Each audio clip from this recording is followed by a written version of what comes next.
நோம்புக்கு போகிறேன், என் தலையில் ஒரு தொப்பி வைக்கிறாங்க, நான் அப்படியே வச்சுட்டாங்கன்னு எடுக்காமலே இருக்க முடியுமா? அடுத்த ஒரு நிமிஷத்தில் எடுத்துடுறேன். அவங்களுக்கும் தெரியும் எடுத்துருவேன்னு. அது ஒரு அடையாளம், அவ்வளவுதான். அடுத்த ஒரு நிமிஷத்தில் எடுத்துருவோம். அப்போ அந்த பூசாரி நெற்றியில் திருநீர் பூசினார், அவருடைய உணர்வை நான் மதிக்கிறேன், அவருக்கு நான் வணக்கம் சொன்னேன், நன்றி சொன்னேன். கொஞ்ச நேரம் தானே வச்சிருக்க முடியும், அதை அப்படியே நான் வச்சுக்கிட்டு இருக்க முடியுமா? புண்ணியம் கிடைக்கும் என்றும் நான் பூசிக்கொள்ளவில்லை, அவமதிக்க வேண்டும் என்றும் நான் அழிக்கவில்லை.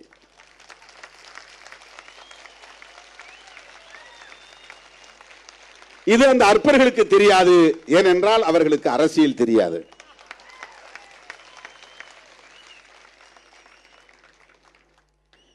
என் மீது நம்பிக்கை வைத்திருப்பவர்கள், என் மீது பாசம் வைத்திருப்பவர்கள் இன்றைக்கு கூட பல கோவில்களுக்கு அழைக்கிறார்கள், நான் போகிறேன்.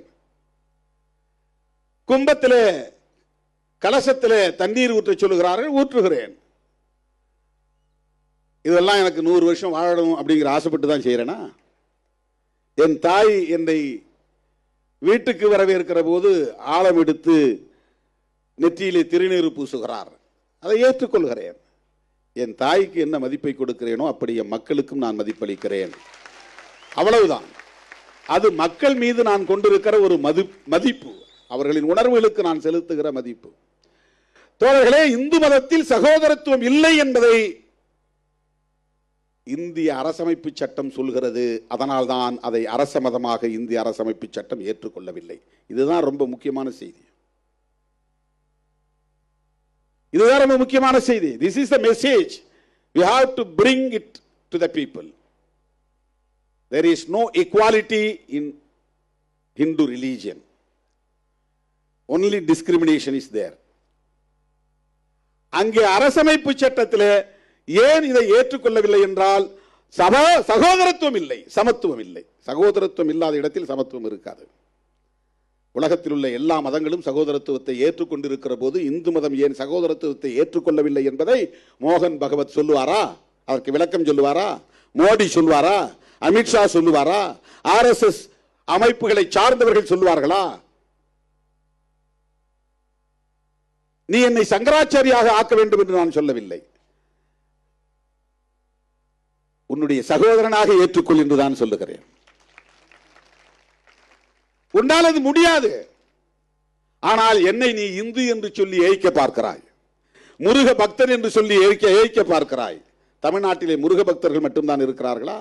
அதை விட அதிகமாக ஐயப்ப பக்தர்கள் இருக்கிறார்கள்.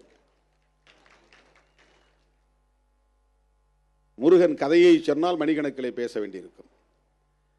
எங்கள் மண் ஐவகை நிலம் கொண்ட தமிழ் மண், அதிலே குறிஞ்சி மண்ணின் தலைவன் தான் முருகன்.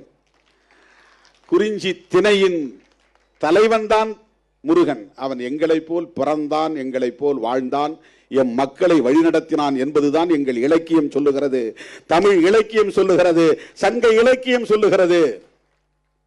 புராண கதைகளில் வரக்கூடிய பாத்திரம் அல்ல முருகன். பிறந்தான், வளர்ந்தான், வாழ்ந்தான், மக்களை ஆண்டான் என்கிற குறிப்புகளை கொண்ட இலக்கியங்களை நாங்கள் பெற்றிருக்கிறோம். அவனை சுப்பிரமணியன் ஆக்கிவிட்டார்கள். தோழர்களே, ஒரு உண்மையை நீங்கள் தெரிந்து கொள்ள வேண்டும்.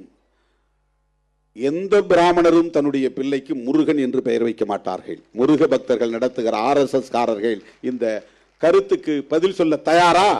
ஒரே ஒரு ஆளை அழைச்சிட்டு வந்து இவர் வந்து பை காஸ்ட் பிராமின், பட் இவருடைய நேம் வந்து முருகன் அப்படின்னு சொல்லுங்க. ஒருவேளை அப்படி வச்சா ஸ்கந்தன் வைப்பான், SKNDAN, ஸ்கந்தன் வடமொழியில். கந்தன்னா தமிழ், ஸ்கந்தன்னா சான்ஸ்கிரிட். வட இந்தியாவில் இந்த கருத்து அங்கே போயிருக்கு. அங்க அவனுக்கு என்ன பேர்னா சுப்பிரமணியன், சுப்பிராமணியன்.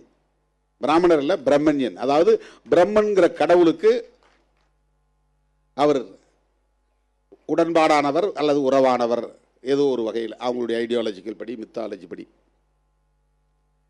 அவர்கள் சொல்லுகிற முருகன் அல்லது சுப்பிரமணியன் நம்முடைய கதையோடு பொருந்தாதவர். அந்த சுப்பிரமணியன் குறிஞ்சித்திணையின் தலைவர் அல்ல, நம்முடைய முருகன் குறிஞ்சித்திணையின் தலைவர். அது எங்க சங்க இலக்கியங்களில் இருக்கிறது. சங்க இலக்கியத்தில் இருக்கிற முருகன் தமிழ்நாட்டில் மட்டும்தான் 6 படை வீடு, வேறு எந்த மாநிலத்தில் அறுபடை வீடு இருக்கிறது சொல்லுங்க. அதனால்தான் நான் ஒரு கேள்வி எழுப்பினேன், அதை சிலரால் பொறுத்து கொள்ள முடியவில்லை. முருகன் தமிழ் கடவுள்னா அவங்க அப்பா சிவனும் தமிழ் கடவுளாக தானே இருக்க முடியும். முருகன் தமிழ் கடவுள்னா சிவன் தமிழனா இருந்தா பார்வதி தமிழச்சியாக தான் இருக்க முடியும். இப்ப இவங்க ரெண்டு பேரும் கைலாய மலையில் இருக்கிறாங்கன்னா கைலாயம் தமிழர்களின் தேசம் தானே. அப்ப ஒட்டுமொத்த இந்தியாவும் தமிழர்களின் தேசம் தானே. எங்கள் தமிழன் சிவபெருமான் கைலாயத்தில் குடியிருக்கிறான் என்றால் கைலாய மலையும் தமிழனுக்கு சொந்தம். கைலாய மலை இமயம் முதல் கன்னியாகுமரி வரையில் தமிழன் வாழ்ந்தான் என்பதற்கு சிவபெருமானே ஒரு சான்று. அந்த கதைப்படி பார்த்தார். சிவன் தமிழன், பார்வதி தமிழச்சி அப்படின்னா கணபதி கணேசனும் தமிழனா தானே இருக்க முடியும். ஏன் கணேசனை தமிழ் கடவுள் நீங்க யாரும் சொல்றது இல்ல? இதெல்லாம் லாஜிக்கா கேட்டா அவனுக்கு கோபம் வருது. எங்களை மட்டும் ஏன் அசிங்கப்படுத்துறான்? இந்த கதைகள்லாம் வேறு மதத்தில் இல்லையே. இந்த மாதிரி புராண கதையாடல்கள் வேறு மதங்கள்ல இருந்தா சொல்லுங்க, நம்ம பேசுவோம். இந்த மாதிரி கதையாடல்கள் இல்லை. இப்ப எங்களுடைய அடையாளங்களையும் வரலாறையும் நீங்கள் திருடிக்கொண்டு அதற்கு புதிய புதிய அடையாளங்களை தந்து புதிய புதிய விளக்கங்களை தந்து எங்களை ஏய்த்து பாகுபடுத்தி பிளவுபடுத்தி சிதறடித்து சிதைத்துக் கொண்டிருப்பதை அம்பேத்கரின் பிள்ளையாக இருந்து கொண்டு எப்படி வேடிக்கை பார்க்க முடியும்?